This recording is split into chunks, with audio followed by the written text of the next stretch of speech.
the playing field we're trying to level up is one that's been promised by these blockchains we're all using and building primitives on, like Ethereum. And at the moment, you have to make this trade-off as a user. So if you want to use one of these new primitives on Ethereum, you have to pay the price of using one of these public ledgers. And the reason for that is that you pay the price of every transaction having to be public.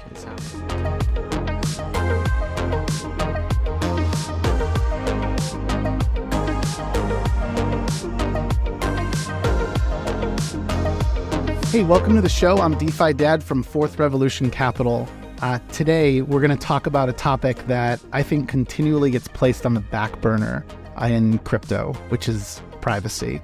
Over the years, the transparency of being able to track all transactions on chain with a blockchain like Ethereum has come at a cost, and that cost is privacy. So once a wallet is doxed to an entity like an exchange, all of their subsequent activity in that wallet and in wallets interacting with that wallet is potentially revealed to a centralized entity. What's worrisome about this is that when a centralized entity mishandles that sensitive information, it can potentially have consequences. And so we think about corrupt institutions, regulators, and so forth, potentially having access to that information now and in the future. For me, the real promise of DeFi as a better alternative to traditional finance means inheriting privacy as a right. Privacy or encryption shouldn't be considered taboo to talk about. It doesn't insinuate we mean to do unethical or even criminal things by demanding privacy as a right. Crypto, specifically DeFi, has a real opportunity to deliver a privacy-preserving UX, but it's simply taken time and lots of cutting-edge research, which we're going to talk about today. So I'm privileged here to be joined by Joe Andrews, who is the co-founder of Aztec Protocol. Aztec is an encrypted blockchain secured by Ethereum, ensuring DeFi transactions and crypto payments in general remain private, while retaining what is auditability and compliance.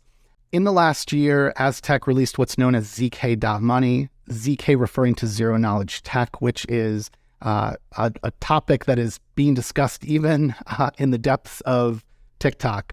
And so we'll talk about what exactly that means today. Aztec previously raised money from the renowned team at Paradigm and more recently raised a $100 million round led by A16Z. I'm also honored to have been an angel and invested in the team. I've actually known the team prior to them having pivoted into what is Aztec. So it's been a real journey to watch them grow over the years. And on that note, Joe, thank you again for making time to join me. How are you doing? Welcome to the show.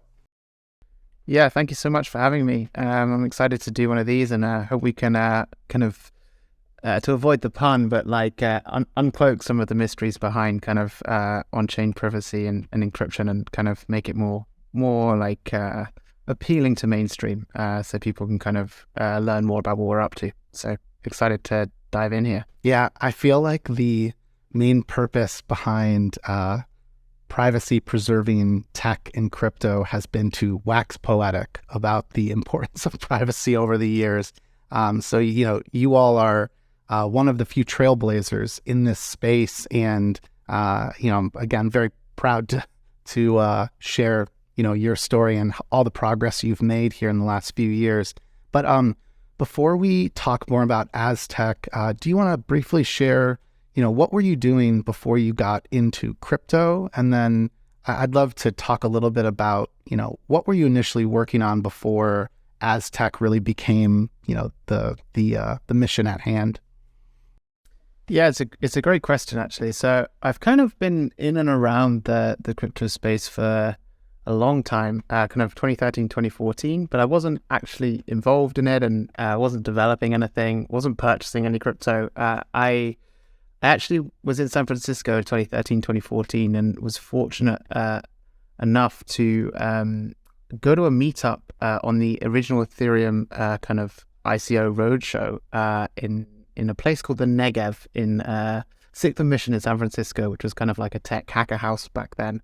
So I kind of had followed it, and I think back then, I haven't shared this story much, but I think you could purchase about $1,000 of ETH in the original pre-ICO if you transferred some money on Western Union and got an original Ethereum client. I obviously didn't do that because the place I was staying was not very nice, and the people who came to give the talk, Vitalik and Gavin, were sleeping on the sofa. So I thought these people look semi-homeless, and if you give $1,000 to every homeless person, you don't end up in a good place. But anyway, so since then, I've always kind of like followed it, and I guess thought what could have been, and was actually doing something in food tech in the US. So I was doing kind of healthy food delivery, and I was kind of building consumer app around that and some of the logistical routing tech. But I stayed close to kind of crypto and followed like kind of Bitcoin and just was watching Ethereum maybe from the side.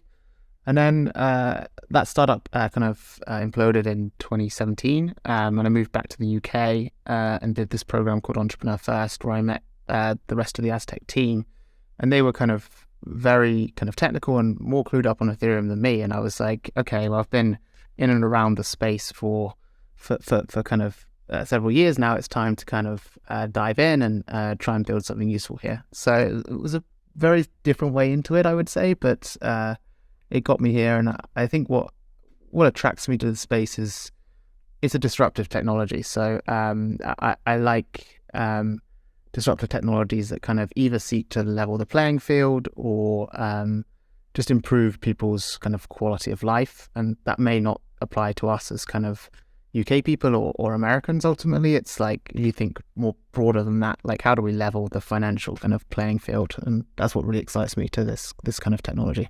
So with Aztec, what playing field is it that you're trying to level? I guess what is the problem that you're all trying to solve for? Yeah, so I guess the playing field we're trying to level up is one that's been promised by these blockchains we're all using and building primitives on, like Ethereum. And at the moment, you have to make this trade-off as a user. So if you want to use one of these new primitives on Ethereum that you may not have access to in kind of like a third world country or kind of Asia or some other places where you don't have readily access to financial instruments like we may do in kind of our Western economies, you have to pay the price of using one of these public ledgers. And the reason for that is that in order for a public blockchain to have this global settlement layer and kind of shared consensus, you pay the price of every transaction having to be public. It's how these validators work. And in order for them to be able to validate a transaction and test if another validator's lying or telling the truth, the transaction, its contents need to be public. So simply what that means is if I pay you one ETH, $10, $1,000, you can see my wallet, your wallet, the transaction amount, but it doesn't stop there. You can then actually see all future transactions I'm going to do and all future transactions you're going to do, which is just kind of a non-starter if we compared that to the world we have in like a kind of more traditional Web 2 financial kind of economy. And when I say kind of like, I guess, leveling the playing field, if we're going to onboard hundreds of millions of new users to kind of new payment rails, new kind of banking rails, I think we have a responsibility to at least give them the level of privacy that we've come to enjoy in our daily lives, and not some kind of nation-state surveillance style system where every current and future transaction can be tracked. So yeah, that's kind of the high level what drives me anyway. And yeah, it's been a long journey to try and make some inroads into that. Yeah, as you say, starting kind of before 4.5 years now, almost. The current banking experience, as much as I could beat up on it and wax poetic about how important DeFi is and all the improvements that can be made with decentralized finance, the truth is that there is a greater level of privacy inherited through that banking system. And the problem today is that in crypto, even if you are someone like me who's doing 99% of transactions on chain, the minute that I on-ramp or off-ramp fiat, I am exposing myself to some entity. So that information is now out there. And it's in my opinion, not too different from, again, the banking system, where at least my bank knows everything about, my own personal transactions. But in Ethereum, or if you're using any sort of L2 right now, the default is that all of that is public on the ledger. And I think, as you pointed out, and I mean to like really emphasize this for those who are especially new to this space, if you tag a wallet with an ENS, an Ethereum name service like domain, I mean, that's it. Like once you have that in there, something that identifies you, especially if you use like your real name, every transaction in the future in that wallet, can obviously be tracked back to that ENS if you continue to hold it.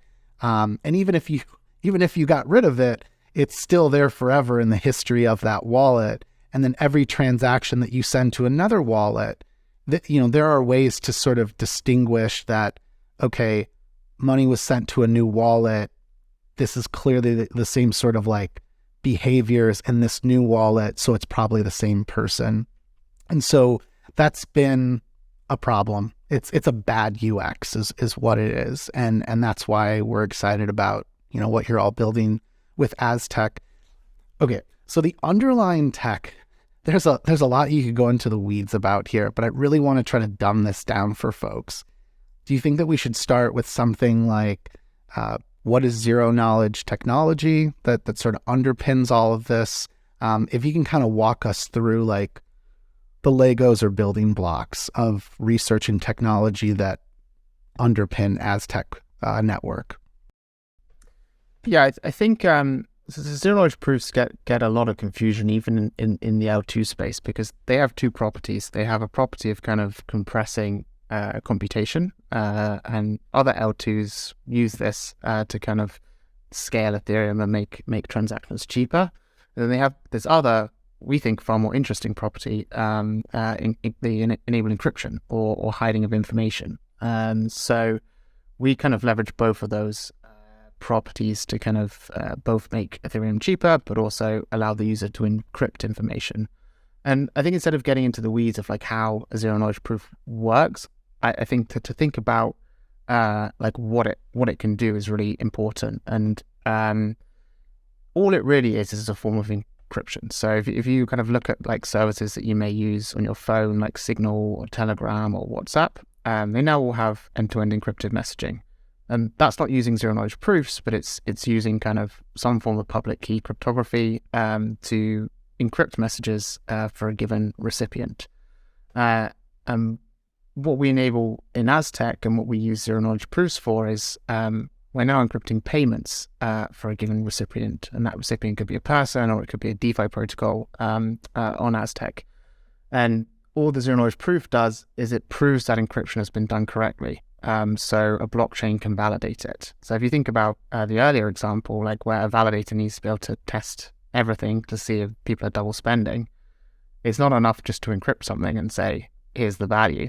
We still need the blockchain to say, this is the correct record of events. So zero knowledge proof basically gives a way for us to encrypt something, a payment for another user, but still have a blockchain attest that this transaction is correct. So we effectively reveal just enough information so the blockchain can still kind of validate the transaction, but no discerning information to actually leak information about who the parties were, what the amounts were, kind of the history that we're kind of leaking in public transactions. So that's kind of my best take on how we use this zero knowledge technology. And if you're kind of interested in the tech, Vitalik has some great blog posts on kind of ZK snarks and how they work, which are probably the best resource to dive in further for the listeners. Yeah, let's talk about the end result of all of this, the benefits of what user experience we end up with in terms of crypto payments and DeFi. I can speak to this very briefly just because part of the reason I ever got the chance to invest in Aztec is I've been a power user of it. It is an application that, without like revealing too much, I think I have to use it at least once a week. Sometimes I'm using it daily. It's very important to me in terms of having the assurances of being able to transact on an encrypted network. So if you've ever used any ZK rollup, if you happen to use, let's say, something like ZK Sync, the experience is very similar. So I might deposit ETH or DAI into what I think we could appropriately call like my Aztec account, but it's a wallet. It's a wallet that I control then on the Aztec network. Once I have my ETH or DAI on the network, I am able then to send private payments. So I could technically send it to any wallet from there, and I'll let you speak to like, I guess like the assurances of how private that actually is once it's on the Aztec network or L2. And then let's talk a bit too about the ability to access DeFi through Aztec Connect integrated applications like Aave, Lido, and Curve. But Joe, yeah, what can you add to that in terms of the payment side? Like this was a very fundamental use case that you all launched with. It means that like if I kept money on Aztec, I could easily, if I wanted to send you for pennies per transaction, that hey, here's some DAI. Thanks for getting me a beer or pizza. But that's a really basic use case versus the really powerful, I think, integrations with DeFi. Yeah, I think I can add a few things. So I guess the app we built, ZK Money, is really, it's a showcase of our SDK, and what we're trying to focus on now is getting other people to build even cooler interfaces to harness these capabilities. But what those capabilities are, you're quite right. It's kind of at the base level payments, and we kind of added payments as the first feature because for the first time you could now do a payment transaction for cheaper than a normal Ethereum transaction, but it was end-to-end encrypted, which is kind of a bit of a watershed moment. Like usually for the last 10 years on a blockchain almost, privacy has had a kind of a UX trade-off. So if you wanted to have a private payment on a blockchain, you had to use a completely different blockchain where there wasn't kind of many users, or you had to wait days or weeks or send fixed amounts. And there was this UX trade-off always. So we were very excited to kind of put payments out there because for the first time, it was this kind of this leveling kind of factor of I could now pay you and it was cheaper, but also you got kind of encryption privacy for free, which I think was really exciting.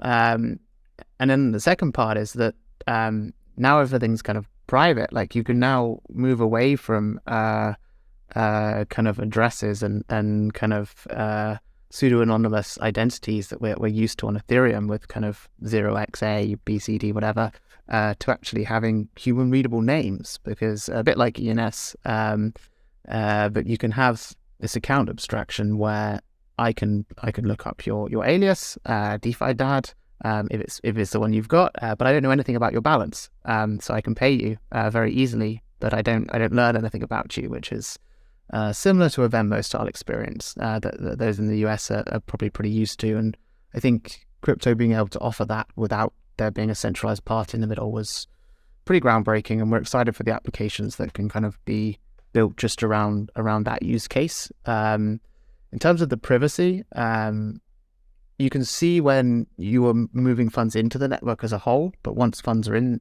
there, they're end-to-end encrypted. So if you do payments inside the network, it's kind of as strong as encryption as SSL. It's very strong encryption. So payments between wallets on the Aztec network, there's no way to link them. When you kind of move funds out of the network, the privacy is still pretty strong, but it's not quite as strong because you can see the amount. So you have to be a bit careful about kind of like identifying amounts. So if you have a lot of decimal places or kind of amounts that have not been used very frequently, it can be revealing, especially if you do that in a kind of predictable pattern. But if you stick to kind of the amounts we recommend, it's very private. And then the other functionality, which we launched in July of this year, Aztec Connect kind of takes things kind of in a kind of much more interesting dimension. We were kind of looking at the payments use case, and we were like, hey, these are great. There's loads of big payments companies that can be built on this network, but people are so excited about DeFi. We had kind of the DeFi summer, and all these DeFi applications were being built, and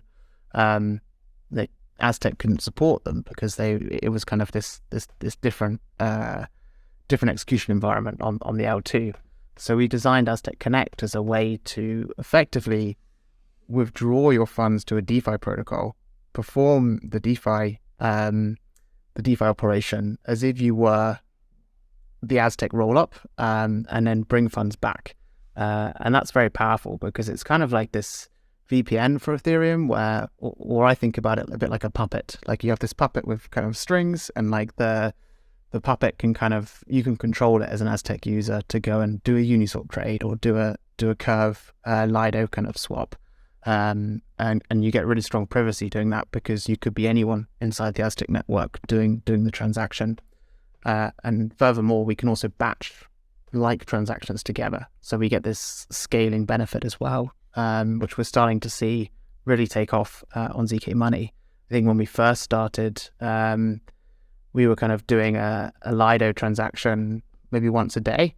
I think now they're kind of happening in batches every 1 to 2 hours, and those batches are full. So it's kind of this flywheel effect of kind of users subsidizing transactions for other users, which is really cool. So yeah, the functionality and feature set's grown from kind of payments to now really a gateway to layer 1 Ethereum applications that you can now access privately from your Aztec wallet. So to back up to payments for a moment, if you are listening to this podcast in 2023 and you're newer to crypto, you need to understand that previously privacy was assumed to be a benefit that you could only access by using a different blockchain than Ethereum. That Ethereum would not be a blockchain where you could basically transact in a private way. And so you would hop over to something like Monero. But a lot of the drawbacks that I think we even called out in terms of getting in and getting out, and that being ultimately a connecting point to an entity or something that reveals your identity, like that problem in the UX still existed. So the fact that you can continue to benefit from the security and the decentralization of Ethereum while accessing encrypted payments that's really powerful. So not something to glaze over. I love the way you explain the puppet with ZK.money. If you go to ZK.money and you look at the Earn tab, there's these different applications. Many of them are very familiar names in DeFi, like, again, Lido and Aave. And what you're doing then is once you deposit into Aztec and you're using ZK.money, you're using or accessing those applications, it's like you have a puppet. Once the money goes in, it's kind of in this, I want to call it like an encrypted black box. And what goes on in that black box, obviously at this point, is limited to the applications that are supported by Aztec Connect or ZK.money, however you want to frame that. And once you've got your money in there, then technically I could be hopping between those DeFi applications. So the limiting factor today is just, Aztec continuing to, I guess, test, grow, and add new applications. So Joe, can you explain what actually happens on the back end when I, as a ZK.money user, access one of the applications? I am, let's say, depositing ETH for staked ETH, Steth by Lido. Like, that ultimately is going to Ethereum mainnet, right? And I guess, how does that all happen? Yeah, so I guess most of the actual logic happens in something called the Aztec SDK. So the Aztec SDK is kind of the thing that's doing all the encryption for you on the client. It's effectively your wallet. It's able to create transactions, create proofs of transactions, and decrypt stuff. And all ZK Money is a pretty kind of like example UI for that SDK. So we actually have lots of developers building other applications through our SDK, which should come live this quarter. But to get back to the question, so what happens is you click the button on Zk Money to deposit, let's say 1 ETH, to get some. It's actually wrapped staked ETH, it's just a non-rebasing version of staked ETH because it's easier to do the accounting. But you press a button and you kind of select to send some of your ZK ETH at this point, so your shielded ETH inside the system. Instead of sending it to another user, you're electing to send it to an L1 contract. So you create this transaction, which kind of is signed by your Aztec wallet, and that transaction gets sent to an Aztec node, our sequencer, and it's bundled together with, I think at the moment, up to about 50 other users. Here, the users are just providing gas savings, not further privacy. The privacy is kind of already there. But once there are 50 kind of users doing the same transaction, so trying to swap their ETH to wrap staked ETH, the sequencer will kind of bundle those into a roll-up proof, and it will aggregate them all together and send a roll-up with all other transactions to our roll-up contract on Ethereum mainnet. And then when the roll-up contract on Ethereum mainnet gets this, it's going to see, okay, maybe there's 15 ETH total that wants to be swapped for Lido to get wrap staked ETH back. And it's going to go through kind of all the transactions it has, and it's going to come to a DeFi batch, and it's then a bit like the puppet we talked about earlier. It's going to actually execute out, call what we call an Aztec Connect bridge contract. It's going to send the ETH to that contract, which will in turn kind of deposit into Lido and bring back wrap staked ETH. So that all happens atomically in one transaction as part of this giant roll-up transaction. And it's kind of quite fun to watch. Like if you go to Etherscan and you click on kind of one of our roll-up blocks, which you can see, you just see kind of this mega Ethereum transaction, which has all these DeFi kind of protocols attached to it. So yeah, that's kind of at a high level what happens. The kind of roll-up contract will reach out to Lido, and it will bring back roughly 15 wrap staked ETH, depending on kind of the exchange rate at the time. And it will then distribute that pro rata to the users who took part. We don't know who those users were. They could be anyone in Aztec, but that happens kind of automatically in the roll-up contract. And then once that transaction is settled, you as a user would kind of log into ZK Money, and you would see kind of your ETH balance had gone down by 1 ETH, and your wrap staked ETH would now be available. And that wrap staked ETH could be used for anything. You could send it to me as a payment transaction. You could withdraw it back to kind of Ethereum mainnet, or you could use it in other DeFi transactions. So we have that kind of composability within the system to be able to call other Aztec Connect contracts, which is really cool. With over 170 million TVL cross-chain, the multi-chain liquid staking protocol Stader Labs is just about to launch the ETH liquid staking token ETHX. ETHX will give you the best of decentralized staking and DeFi yields. What's more is that anyone can permissionlessly run an ETHX node with just a 4 ETH bond. To get more alpha on the ETHX launch, go to staderlabs.com/Ethereum. So Joe, what do you envision the user experience to look like once Aztec Connect SDK is being built with by other DeFi applications? Like, would I potentially access a DeFi app and have like a drop down with the different L2s and networks, and I would like choose Aztec, and now that's like almost like another L2 option, but in this case it being a more like privacy preserving option?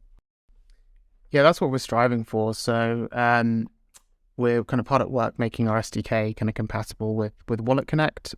So yeah, once there's applications that have kind of integrated the SDK, you should get a Wallet Connect modal. It would filter for kind of Aztec only wallets. Aztec wallets have, like, they need to do additional things to kind of Ethereum wallets because they have to do all this encryption.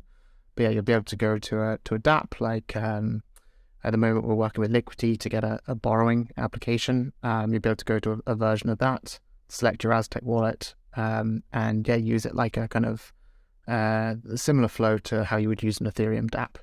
And that's kind of where we want to get to with Aztec Connect. We have a few people building really cool multi-sig wallets and kind of interesting kind of applications like dollar cost averaging bridges with Mean Finance.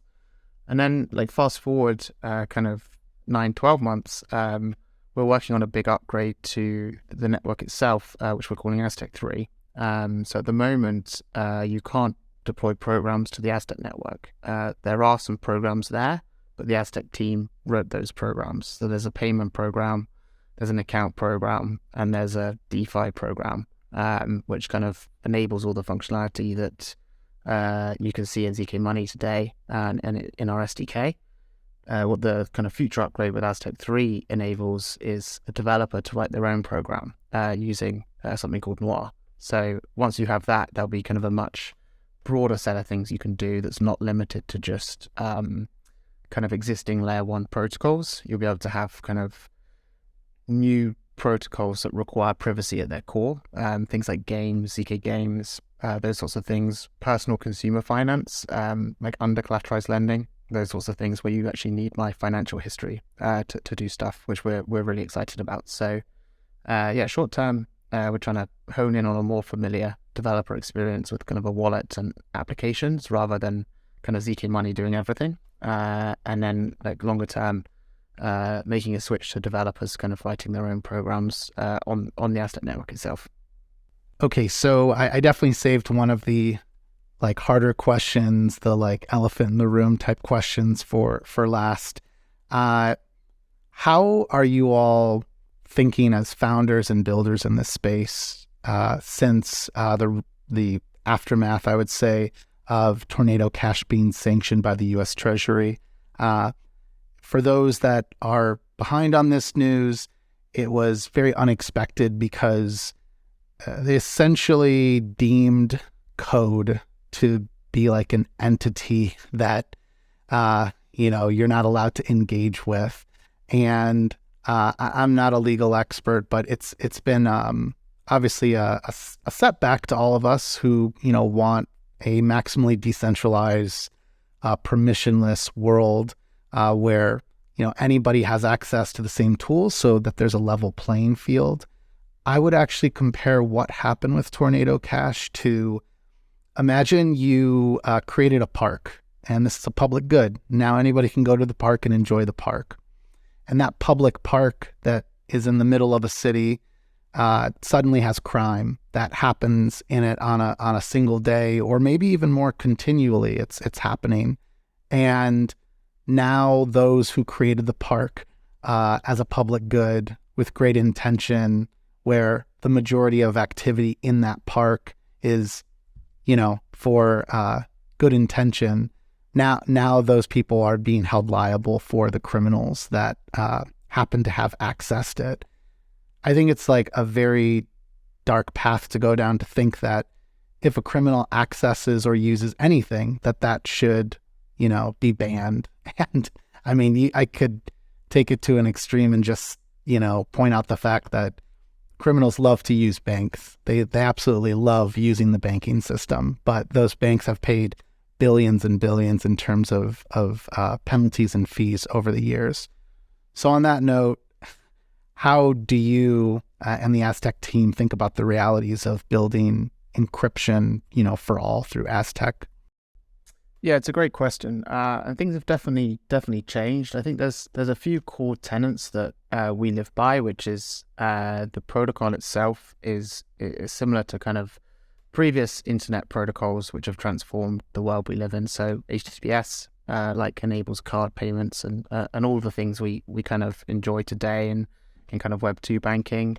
Kind of the same thing. There's encrypted versions of email, which have kind of unlocked huge things previously, and those are kind of uncensorable protocols, and the applications themselves become the area where regulation should be applied for a given country.